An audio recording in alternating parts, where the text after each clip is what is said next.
Pessoal, agora vamos continuar com o nosso segundo vídeo, tá? Esse segundo vídeo fala sobre geografia humana, ok? Geografia humana, ela é a parte da geografia que analisa toda a dinâmica que envolve o ser humano e suas relações entre eles e com a natureza, ok?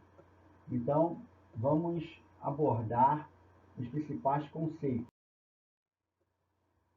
Aqui nesse slide, você tem resumidinho os principais conceitos demográficos. Demográficos é populacional, tá certo? Demográfico vem de população, tá certo? Então você tem aqui população absoluta, população relativa, tá? Que é total de habitantes, habitantes por um quadrado, certo? Temos aqui taxa de mortalidade, taxa de natalidade, ok? Temos a expectativa de vida, que é a probabilidade de vida das pessoas. Temos o CV, né, o crescimento vegetativo, que é a relação entre a taxa de natalidade menos a taxa de mortalidade. Temos a taxa de fecundidade, tá? E temos também um, uma visão hoje do déficit de fecundidade, tá? Onde as mulheres hoje no mundo tendem a ter menos filhos, tá certo? Tendem a ter menos filhos. É uma realidade hoje, tá, do mundo moderno, tá certo? Então, esses conceitos você vai ter que ler, né, para poder entender a diferença de um para com o outro, mas é muito fácil a abordagem de cada um. Cada um tem a sua peculiaridade. E aí, quando você vem para esse slide, aquelas informações sobre a população, elas se refletem num gráfico, onde esse gráfico se chama pirâmides etárias. Etárias vem de idade. São as pirâmides que retratam a proporção de jovens, adultos e idosos na população. Nem toda pirâmide etária é uma pirâmide triangular. Você tem esses vários formatos que você tem aqui no slide, ok? A primeira pirâmide que você está vendo à sua esquerda é uma típica pirâmide triangular de país pobre, onde a base é larga e o topo é estreito. Lembrando sempre que qualquer pirâmide, a base é de jovens, de 0 a 19 anos, o meio da pirâmide, tá, é de adultos, que vai entre 20 a 59 anos, e acima de 60 anos de idosos. Então você percebe que da pirâmide do estágio 1 para a pirâmide do estágio 4, você vai ter uma mudança grotesca na formação, né, na composição da pirâmide. Isso vai mostrando um país jovem, pobre, tá, que você tem na pirâmide 1. Depois, a outra pirâmide é o de um país que está começando a se tornar emergente. Depois, o estágio 3 já é um país emergente. E o estágio 4 já é um país desenvolvido. Então, você tende a ter muitos idosos, tá, nos países desenvolvidos, enquanto nos países pobres tem muitas crianças, muitos jovens, tá certo? Então, país pobre, muitos jovens, país desenvolvido, rico, muitos idosos.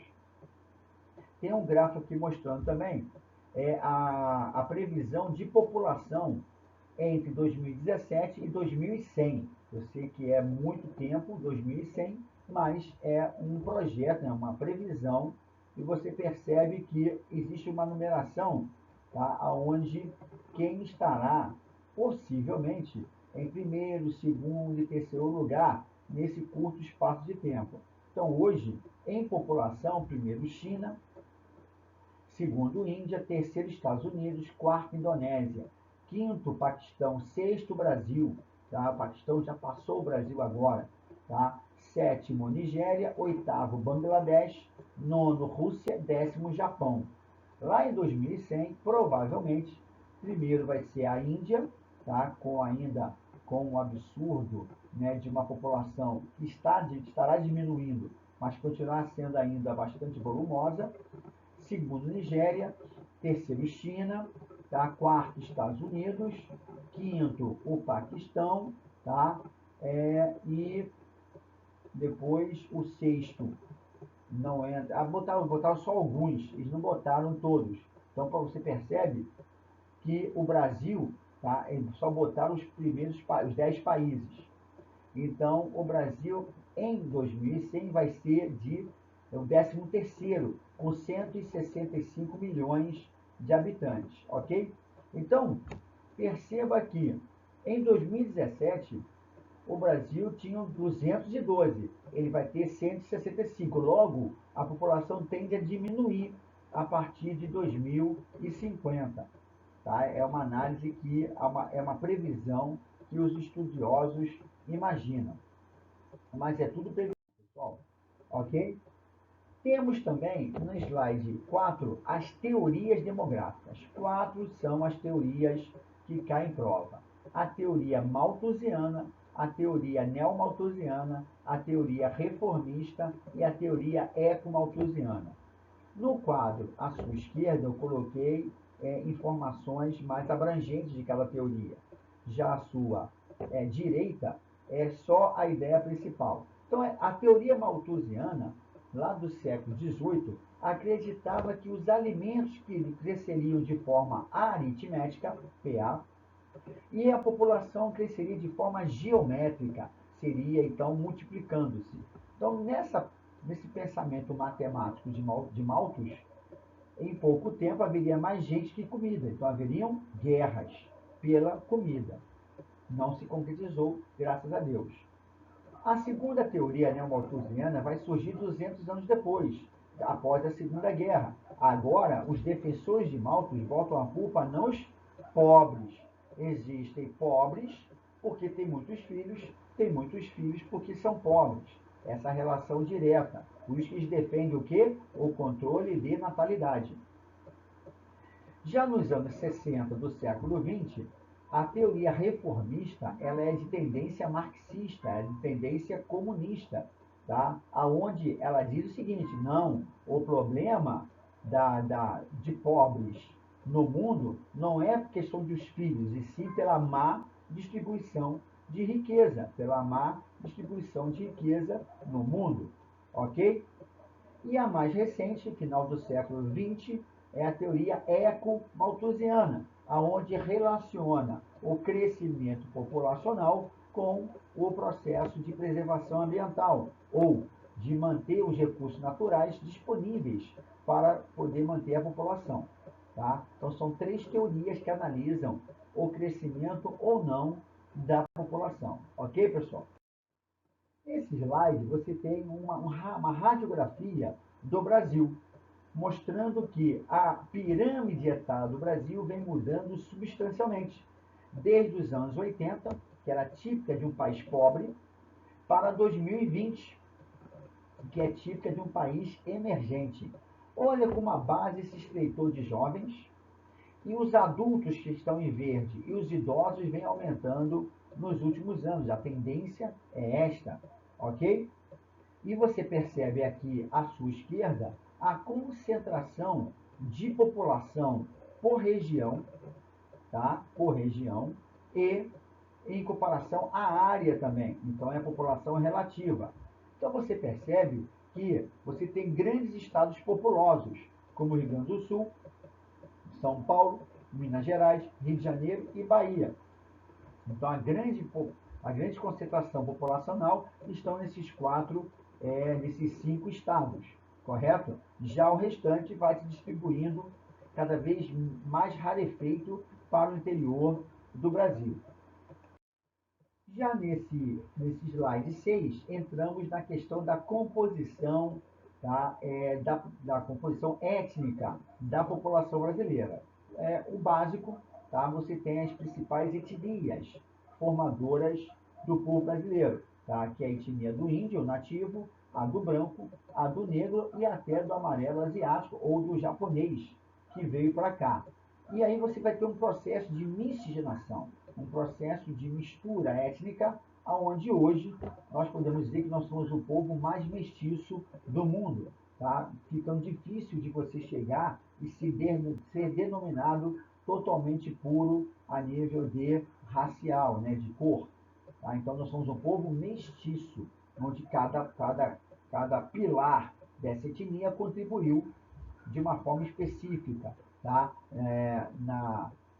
No idioma, na culinária, tá certo? Em ritos religiosos, tá? Em folclore, tudo isso vai contribuir para formar o povo brasileiro.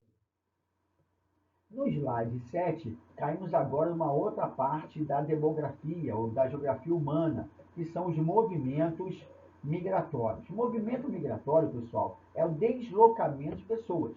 Tá? É um deslocamento de grande quantidade de pessoas, não uma pessoa. Tá? E não é turismo, é movimento migratório, movimento populacional. Tá? Existem, então, duas causas. As causas de repulsão, né, que provocam a saída dessa grande quantidade de pessoas, e as causas de atração, que faz com que as pessoas venham para aquele lugar. Tá? Então, você tem fatores naturais, fatores políticos, fatores religiosos e fatores econômicos. Então, são grandes fatores que vão influenciar tanto a saída como a chegada de pessoas em países. E exatamente o prefixo do movimento diz para onde vai o movimento. Se o movimento for de emigrantes, eles vão para o exterior do país. Se eles são imigrantes, eles vêm para o interior do país. Então, o país que está sendo analisado é o ponto de referência. Ok, pessoal? E ainda nesse slide, você tem migrações internas, movimentos tipicamente dentro do país, dentro dos países, de uma forma geral. Existem dois grandes, o intrarregional, que é dentro da região, e o interregional, que é entre regiões. Então, por exemplo, se eu saio de São Paulo e vou para Minas, é um movimento intrarregional. Agora, se eu saio do Nordeste para o Sudeste, é um movimento interregional. Fora isso, nós temos movimentos temporários, movimentos definitivos, movimentos espontâneos, movimentos forçados, tá? Temos a transumância, tá? Que é o movimento temporário do sertão para o litoral. Temos o movimento pendular, que é um movimento diário do trabalhador que mora na periferia e vai para os centros urbanos, ok? Temos o êxodo rural, que é a saída do campo para a cidade, ok? Temos o êxodo urbano, que é quando a pessoa sai da cidade para o campo. Tem o nomadismo, tá? Que são os nômades, não tem lugar fixo. Então, você vai dar uma leitura e vai tentar, essa parte tem que transcrever para o caderno, tá bom, pessoal? Isso ajuda bastante no aprendizado de movimentos migratórios. E aqui você tem esses mapas do Brasil, eles mostram as fases de deslocamento populacional no Brasil, correto? Aonde ele vai saindo de um lugar para o outro, tá? Movimentos que ocorrem de acordo com o período do tempo, né? De acordo com as décadas, ok? Então, cada período tem a sua importância. E no slide 9, entramos no último tema, que é a urbanização brasileira. Urbanização, gente, é o processo de transformação do espaço natural em um espaço humanizado, ok? E também, dentro da urbanização, temos alguns conceitos que você precisa saber, não tem jeito, tá? Qual o conceito de metrópole, o conceito de megalópole, o conceito de região metropolitana, o conceito de conurbação, tá?